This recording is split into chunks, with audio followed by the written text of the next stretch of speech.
Hello, beautiful souls, and welcome back to the Tarot Talk Show podcast. I'm your host, George Dus, and I'm so glad you're here for episode 9. Last time in episode 8, I had the privilege of sitting down with Annie Ruddy of Realm of Alchemy. We talked about the mysterious place where intuition meets energy, how tarot becomes an act of transformation, not just insight. Annie shared her approach to blending tarot with Reiki, animal healing, and what she calls quantum metaphysics. If you haven't listened to that conversation yet, I encourage you to go back and listen to it. There's real wisdom there of how we hold space for healing, both for ourselves and for others. Today, we're shifting into something that may feel a little heavier at first, but I promise you, it's one of the most liberating topics we can explore together.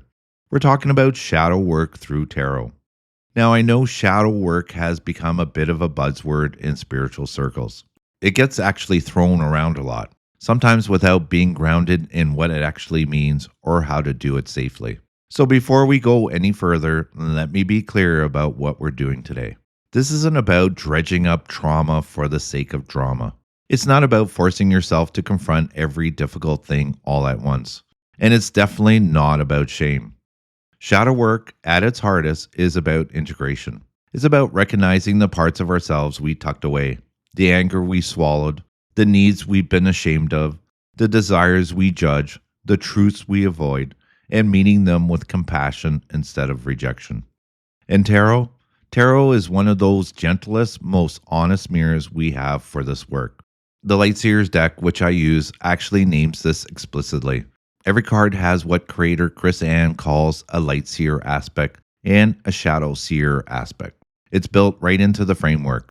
The deck doesn't pretend shadow doesn't exist. It just invites us to look at it clearly. Chris Ann also created something called the Field Notes, a companion guide that includes questions and affirmation for every card. Throughout this episode, I will be referencing some of those questions and affirmations, and I'll put a link to download the Field Notes PDF in the show notes if you want to work with them yourself. Today, we'll explore what shadow work really is and what it isn't.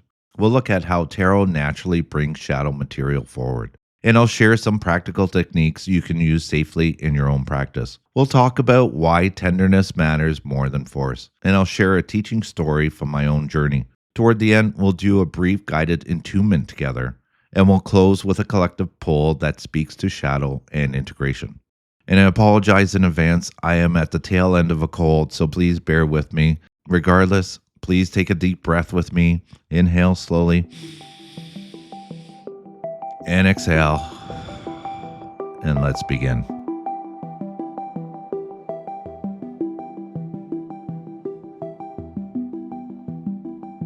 When people hear shadow work, they often think it means diving into the darkest, scariest parts of ourselves. The rage, the jealousy, the selfishness, the parts that feel monstrous. And while these things can be part of shadow, that's not all it is. In fact, sometimes what we've hidden in the shadow isn't dark at all. It's just unacceptable. At least that's what we've been taught. Carl Jung, the psychologist who really developed this concept, described shadow as parts of ourselves we've disowned. The aspects of our personalities that don't fit the image we're trying to maintain. For some people, that's anger. For others, it's vulnerability. For some, it's ambition or desire or even joy. We push these things down not because they're inherently bad, but because somewhere along the way, we've learned that they weren't allowed. The shadow isn't your dark side, it's your unintegrated side. Let me give you some real examples of how shadow shows up in everyday life. Because it's not always dramatic, sometimes it's incredibly subtle. You know that moment when someone gives you feedback and you feel yourself go defensive before you even have time to think? That wall that goes up instantly, that's often shadow material. The criticism touched something you didn't want to look at. So the first impulse is to deflect, to protect, to reject what's being said, even if part of you know it might be true. Or projection. This is a big one. You find yourself repeatedly annoyed by someone at work who's always people-pleasing. They bend over backwards to make everyone happy, and it drives you up the wall. But here's the thing, that irritation is information. Often we can't stand in others is something we've rejected in ourselves. Maybe you were once a people pleaser too, and you worked hard to stop it. Now seeing it in someone else feels like a mirror you don't want to look into. Resentment is another signpost. When you feel bitter about someone else's success or choices, when you think, must be nice, with that edge in your voice, that's shadow. It's pointing to a desire or need you haven't given yourself permission to have. And then there are the patterns that keep repeating. The same argument with different people, the same type of relationship that never works out, the same career frustration that follows you from job to job. These patterns are often shadow loops, unconscious material playing out again and again until we're willing to turn around and look at it. I've been reading tarot for years, and I can tell you this, shadow work isn't optional if you want to grow. It's not some advanced spiritual practice you do after you've mastered everything else. It's foundational, because the parts of yourself we refuse to acknowledge just don't disappear. They run the show from behind the curtain. The beautiful thing about shadow work, and this is what I want you to really hear, is that it's not about perfection. It's not about becoming some enlightened being who never gets angry or never feels jealous or never makes mistakes. It's about recognizing those parts when they show up, understanding where they come from, and choosing how to respond instead of just reacting. And tarot helps with this in a way that's surprisingly gentle. The cards don't judge, they just reflect. They show you what's there. And sometimes, seeing it symbolically, in an image of a card, in a story a spread tells, makes it easier to acknowledge than someone just saying it to your face. So as we move forward today, I want you to hold this idea. Your shadow isn't your enemy. It's not the evil twin version of you that you need to defeat. It's more like a younger version of you that learned to hide. And it's been waiting patiently for you to turn around and say, I see you, and you're allowed to be here.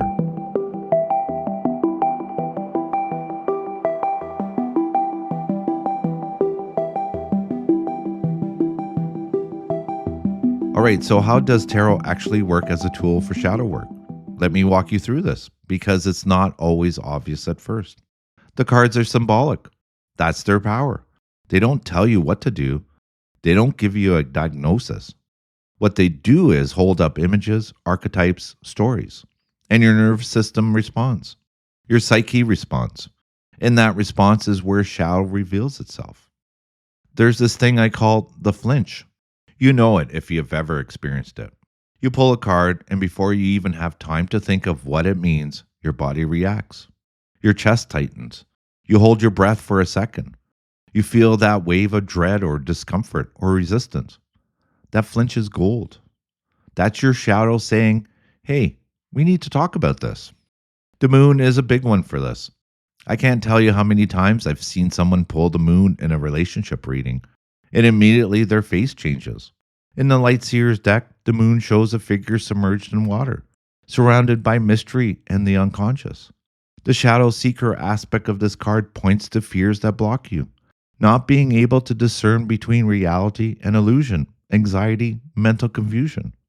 The moon doesn't let you hide from what you're not saying, from what's happening beneath the surface, from the anxiety that's been sitting in the corners of your awareness. The moon says, you know that thing you've been trying not to look at? Yeah, that. And people hate it because the moon doesn't give you clarity. It just says you're not being honest with yourself or with them.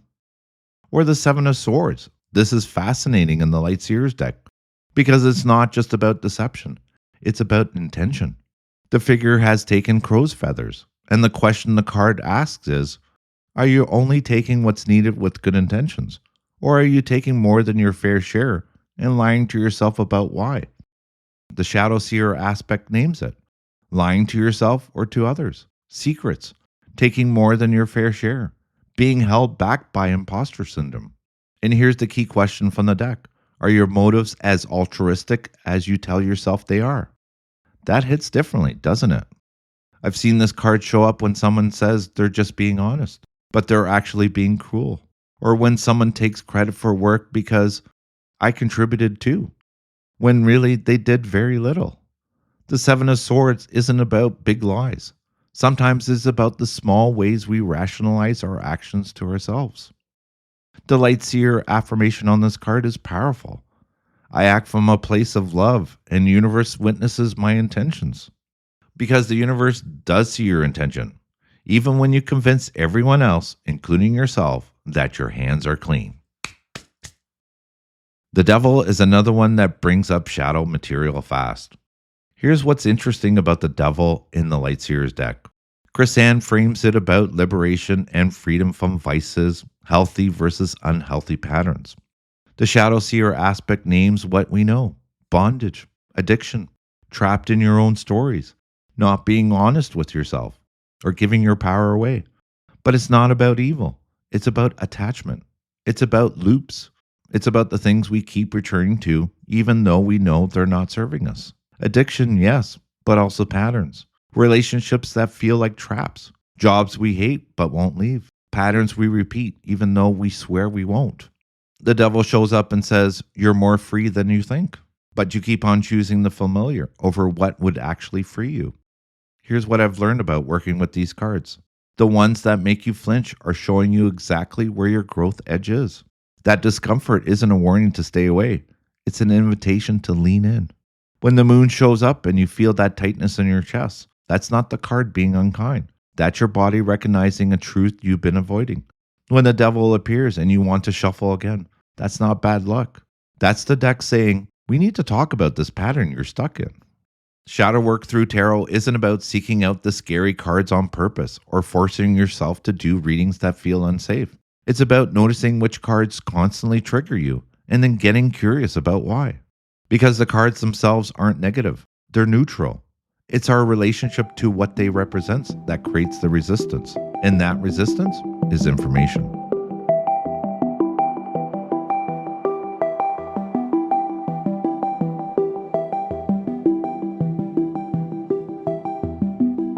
All right, let's get practical.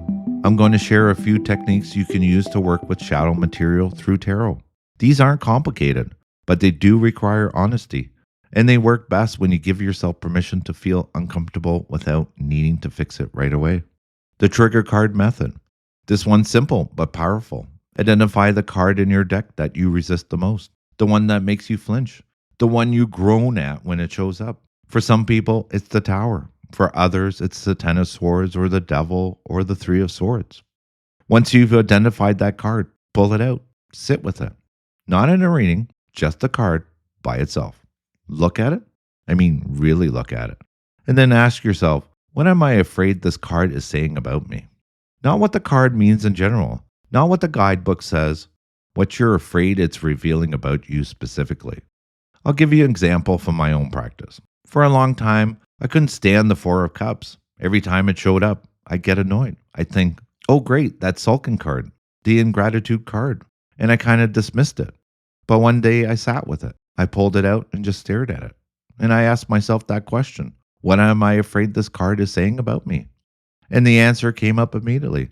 I was afraid it was saying I was ungrateful, that I didn't appreciate what I had, that I was always looking for something else, something better, something more. And that made me a bad person. Once I saw that, once I named it, the card stopped bothering me because I could recognize the truth beneath the fear. Yes, sometimes I do want more. Sometimes I do feel dissatisfied. That's not ingratitude. That's just being human and wanting growth. That trigger card method helps you see where your shame lives. And once you see it, you can start to release it. The mirror spread. This is a 3-card spread I use when I need clarity on what's really happening versus what I think is happening. Card number 1, what I see. The story I'm telling myself. The surface narrative. Card number 2, what is actually happening. The deeper truth beneath the story. Card number 3, what am I avoiding? The shadow material I don't want to acknowledge. This spread can be brutal in the best way because it doesn't let you off the hook. It shows you where you've been lying to yourself, not with malice, but with self-protection. I used this spread recently around a situation with a friend. I was telling myself that I was just busy, and that's why I haven't been reaching out. Card 1 was the 8 of Pentacles. Work, focus, dedication. Made sense, right? Card number 2, what was actually happening, was the 5 of Cups. Loss, grief, disappointment. Card number 3, what was I avoiding? Was the Two of Swords. The decision I didn't want to make about whether this friendship was still serving me. The spread showed me the whole truth in about 30 seconds. I wasn't busy, I was hurt. And I was avoiding a difficult conversation because it felt easier to just drift away. That's shadow work. That's integration. Not comfortable, but necessary. Spotlight and roots. This is a 2-card pull I use when I notice a pattern or behavior I don't like about myself. It's simple. Card number 1, spotlight. What is this pattern trying to protect me from? Card number 2, roots. Where did this pattern originally come from? Shadow behavior almost always serves a purpose. We've developed them for a reason, usually when we were younger and had fewer resources. The jealousy, the control, the withdrawal, the people pleasing. These were survival strategies at some point. Spotlight and roots help you see the function of the pattern, not just the fact of it. When you understand why you're doing something, it becomes easier to choose differently. The body check. This last one is less of a spread and more of a practice. When you pull a card that triggers you, before you reach for the guidebook or start interpreting, just notice what happens in your body. Where do you feel that reaction? Your chest? Your stomach? Your throat? Is it tightness? Heat? Nausea? Numbness? Your body holds the shadow, and often the physical sensation will tell you more what the card is touching than any intellectual interpretation will. If the tower shows up and your stomach drops, that's your nervous system saying, I don't feel safe with sudden change. If the devil appears and your jaw clenches, that's your body recognizing a pattern you're stuck in. Shadow work isn't just mental, it's somatic. The cards are talking to your whole system, not just your brain. These techniques work because they bypass the stories we tell ourselves and get straight to the truth underneath. And the beautiful thing about using tarot for this, the cards give you just enough distance to see clearly without being completely overwhelmed. You're not staring directly at your shame or your fear. You're looking at the symbolic image that represents your shame or fear. And that little bit of space, that makes all the difference.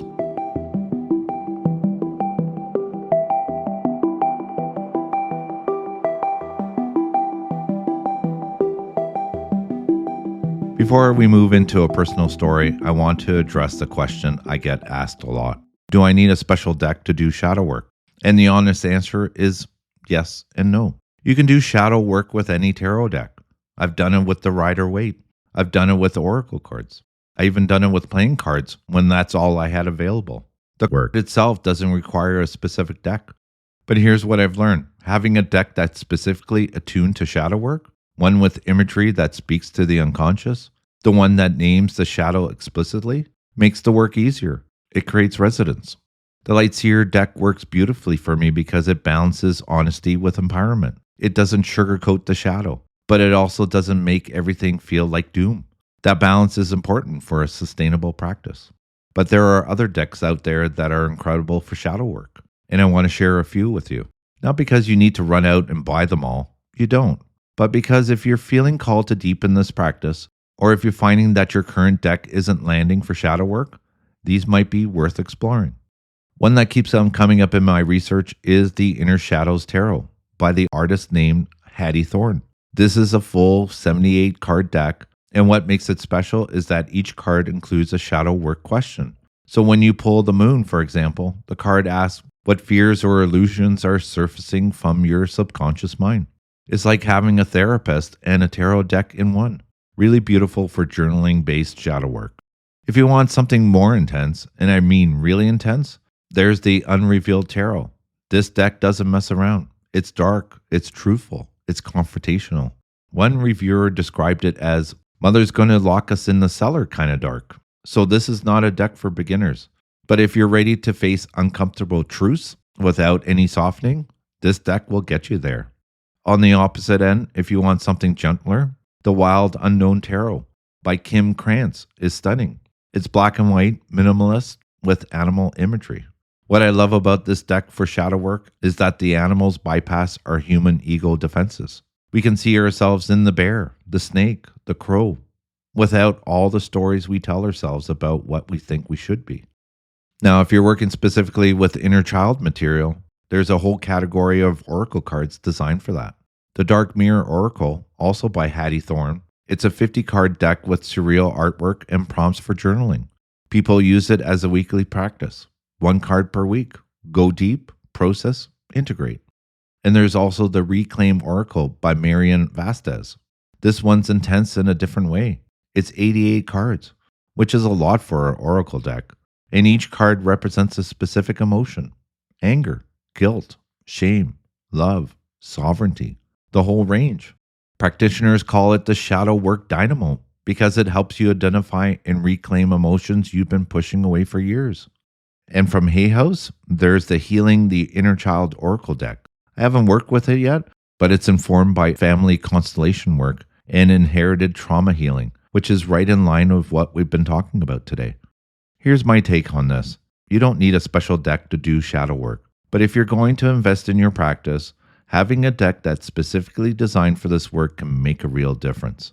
It's like the difference between doing yoga in your living room versus going to a studio. You can do the work anywhere, but sometimes the environment, or in this case the tool, helps you go deeper. So if you're curious, I put together a list of shadow work decks in the show notes. There's a full research guide with about 30 decks, tarot and oracle, organized by intensity, aesthetics, focus area, all of that. I'm not affiliated with any of them. I just think it's helpful to know what's out there. All right, let's move on to a story.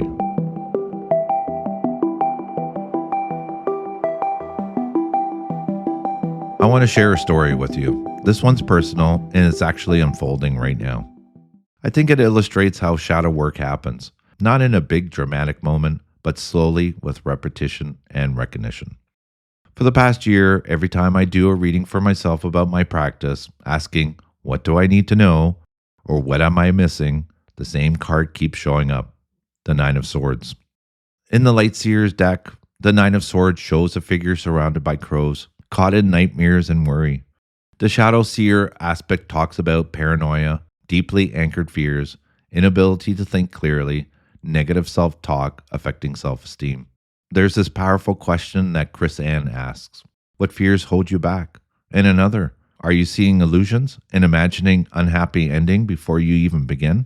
The first few times it showed up, I read it as anxiety. Okay, I'm nervous about building my practice. That makes sense. But it kept appearing again and again. Same question, same card. And finally, I had to sit with it, really sit with it, not rush to interpretation. Just look at it and ask, what are you actually trying to show me? And that's when I saw it. I've been doing psychic fairs regularly this past year, and the traffic has been inconsistent. Some fairs are great, others are really light. And every time traffic was slow, I was making it to mean something was wrong with me. I wasn't good enough. My energy was off. Other readers were better, more gifted, more authentic. The Nine of Swords showed me that I've created this whole narrative, a nightmare really, where every slow day was proof of my inadequacy. And here's what made it a self-fulfilling prophecy. The fear became visible. I've had moments where my self-doubt was so obvious that other readers gently asked if I was okay, if something was blocking me. Because energy is real. When you're sitting in doubt and fear, that's what people encounter when they approach your table. Now, here's some context to make this more interesting. My readings are life guidance readings, deep dives into patterns, growth, and integration. When I explain this approach, people are often generally interested. Sometimes they even come back later after thinking about it. But most fair traffic in the moment is looking for quick answers and predictions. Will I get the job? Will we be back together again? I tend to get the people who are lost, who are stuck in their own lives and looking for a different kind of clarity. That's a smaller pool. So when I'm watching other readers stay busy while I'm waiting, part of what's happening is just different clientele, different approach. The slow traffic may have nothing to do with me being not good enough. And here's something else. I've already been shifting my focus. In a previous episode, I talked about how I've been investing more energy in podcasts, building an online presence, than I am into fairs. That's a conscious choice. And honestly, I'm not the only one. A lot of my fellow readers are branching into new avenues, starting their own podcasts, creating paid online courses, finding other sources of revenue. Because the fair model has been losing momentum.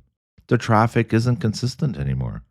So this shift that I'm making, It's part of what a lot of us are doing to adapt and sustain and build our businesses or practices. But here's the shadow work insight. Even though I already decided to deprioritize fairs, I was still letting slow fair days wound me, still making them mean something about my worth as a reader. The Nine of Swords was showing me that I was caught in a fear loop around something I've already consciously chosen to move away from.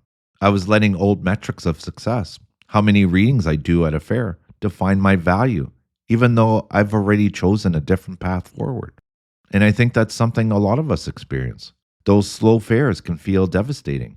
You sit there watching other readers stay busy while you wait, and it's easy to spiral. It's easy to make it personal, even when you know better. I'm still working on this. I haven't solved it. Now, when I pull the Nine of Swords, which I still do sometimes, I don't resist it. I ask myself, where am I making things worse than they are? What story am I telling myself that isn't based in reality? What fear am I using to keep myself small? That's what shadow work looks like in real life. It's not one reading that fixes everything.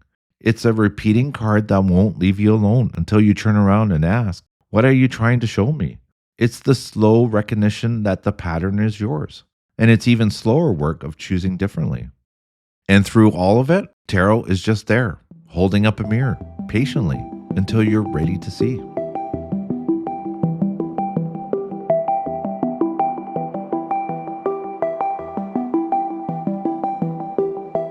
So we've been talking about what shadow work is, how tarot brings it forward, and some practical techniques you can use. But there's one more piece that's absolutely essential. And without it, shadow work can actually cause more harm than good. That piece is compassion. Shadow work without compassion is just self-punishment. It's taking all the parts of yourself you don't like, putting them under a spotlight, examining them, dissecting them, and ultimately reinforcing the belief that something is wrong with you. That's not healing. That's just shame with extra steps. Real shadow work, the kind that transforms you, requires tenderness. It requires you to meet the disowned parts of yourself, not with a sword, but with an open hand. Not with judgment, but with curiosity. Here's what I mean. Let's say you've identified a pattern. You realize you've been people-pleasing for years, saying yes when you mean no, bending over backwards to keep everyone happy while your own needs go unmet. And now you're doing shadow work around it. The harsh approach would be, I'm just a pushover. I'm weak. I let people walk all over me. I need to fix this. I need to be stronger. The compassion approach would be, I learned to people please because at some point it kept me safe. Maybe it helped me avoid conflict in my family. Maybe it helped me belong. Maybe it was the only way I knew how to get love. That strategy served a purpose. But I'm not the young person anymore. I have more resources now. I can choose differently. Do you see the difference? One approach creates more shame. The other creates understanding. And it's the understanding that creates the space for real change. I've seen people use tarot as a weapon against themselves. They pull cards like the Devil or the Tower or the Five of Pentacles. And instead of seeing them as invitations to grow, they see them as confirmation that they're functionally broken. Of course I got the Devil. I'm addicted to everything. I'm such a mess. Oh, the Tower again. My life is falling apart because I'm doing everything wrong. That's not shadow work. That's self-flagellation. Real shadow work says, the devil is showing me a pattern I'm stuck in. Let me get curious about why I keep choosing this. What am I getting from it? What is the fear it's protecting me from? And what would it take to gently, slowly start to choose differently? It's a completely different energy. Forgiveness is part of this too. Not forgiveness of others necessarily, though that may come, but forgiveness of yourself. For the years you spent people-pleasing, for the relationships you stayed in too long, for the times you acted out of fear instead of love, for the ways you hurt people when you were hurting. The shadow parts of you, the angry parts, the needy parts, the controlling parts, the avoidant parts, they're all developed for a reason, and they all deserve to be met with compassion, not condemnation. There's a concept in internal family systems therapy called no bad parts. It means that every aspect of you, even the ones you don't like, is trying to help you in some way. That part that gets defensive, it's trying to protect you from criticism. The part that withdraws, it's trying to keep you safe from rejection. The part that controls, It's trying to create predictability in an unpredictable world. These parts aren't your enemies. They're just strategies that worked once and got frozen in time. When you do shadow work through tarot, you're essentially having a conversations with these parts, and the tone of that conversation matters. If you approach the tower with fear and resistance, it'll feel like a threat. If you approach it with curiosity and openness, it becomes a teacher. If you see the devil and think, I'm broken, you'll stay stuck. If you see the devil and think, I'm ready to understand this pattern so I can choose freedom, you'll start to move. Integration is the goal, not elimination, not perfection, integration. You don't want to make the shadow disappear. You bring it into light. You acknowledge it. You understand where it came from and why it's there. And when you choose, consciously, how much power you want to give it going forward. That's the work. And it requires a level of tenderness with yourself that most of us weren't taught how to practice. But tarot can help because when you pull a tarot that shows you your shadow, you have a choice. You can reject it, resist it, make it mean you're broken, or you can receive it as an invitation to know yourself more fully. The more fully you know yourself, all of yourself, including the parts you've been taught to hide, the more freer you become.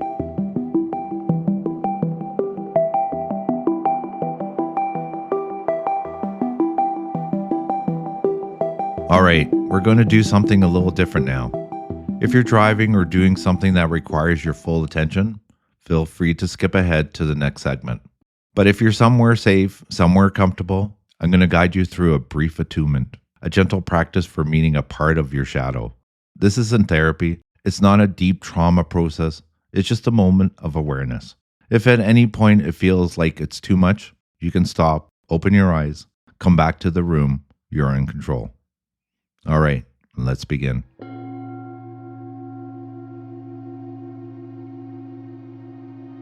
Let's start with the breath. Breathe in slowly through your nose and exhale gently through your mouth. One more time. Breathe in and let it go. Now bring your awareness to your body. Notice where you're holding tension, your jaw, your shoulders, your stomach.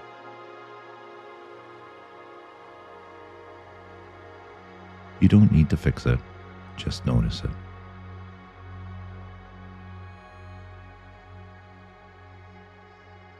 And now I want you to think of a part of yourself that you usually avoid. Maybe it's a part that gets angry. Maybe it's a part that feels needy. Maybe it's a part that wants things you told yourself you shouldn't want.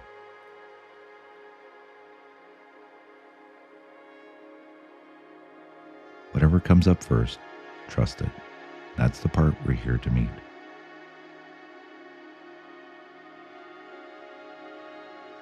Picture this part of yourself. You don't need to see it clearly. Just get a sense of it. Maybe it's a feeling. Maybe it's a younger version of you. Maybe it's just a shape or a color.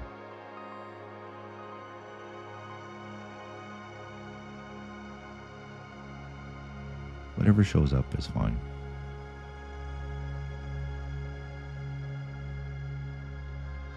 And now, without trying to change anything, ask this part of you 3 simple questions.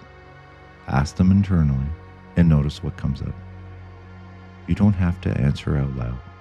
This is just between you and this part of yourself. First question, what do you want me to know?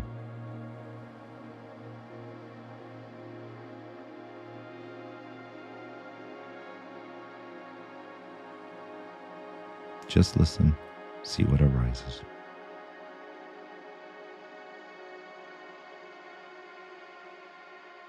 Second question, what emotion sits underneath your reaction?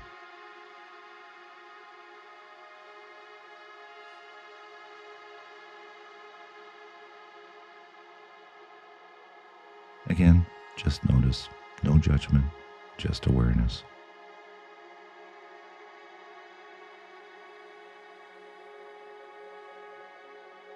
And the third question, what would feel supportive to you right now?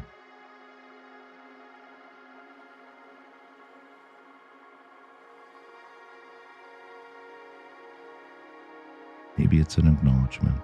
Maybe it's rest. Maybe it's permission. Whatever comes up, just notice it.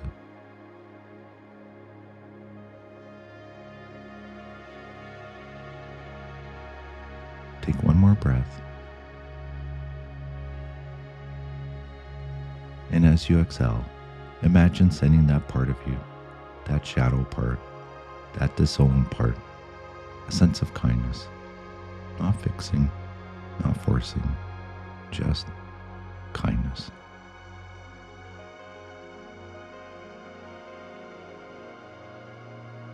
Just, I see you, and you're allowed to be here.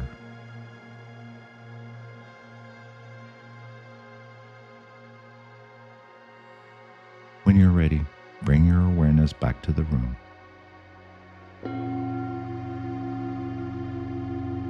Wiggle your fingers and toes. And gently open your eyes.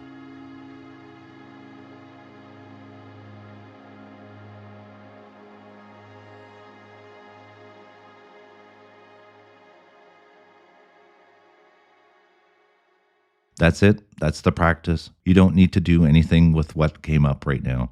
You don't need to journal it or analyze it or figure it out. Just let it sit. Let it breathe. Let yourself know that you turn toward it instead of away. That's the work.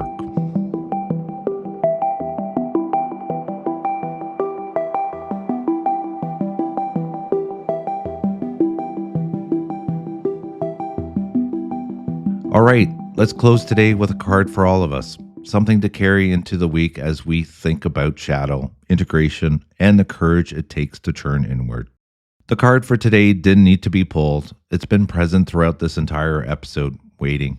The card showed up repeatedly while I was playing this conversation about shadow work. In my personal readings, in my reflections, and in the moments I sat with what this episode needed to say. So this isn't a spontaneous pull in the moment. This is a card that's been insisting on being here since I started writing this episode. And honestly, I couldn't think of a more perfect card to close with. It's the Eight of Swords. In the Light Seer's Tarot, the Eight of Swords shows a woman standing in front of a mirror.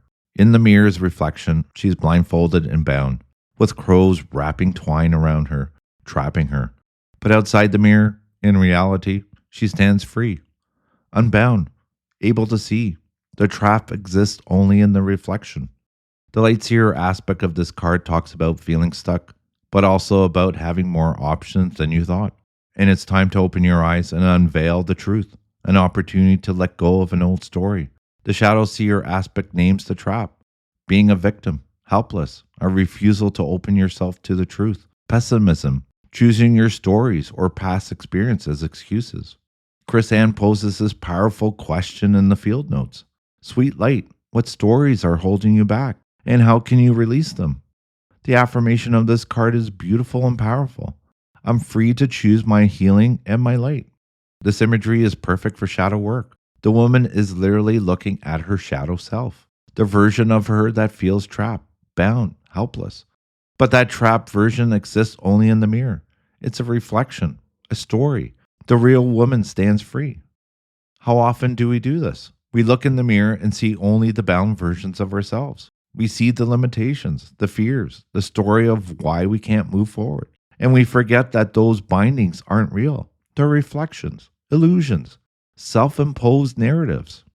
And here's the shadow aspect of this card.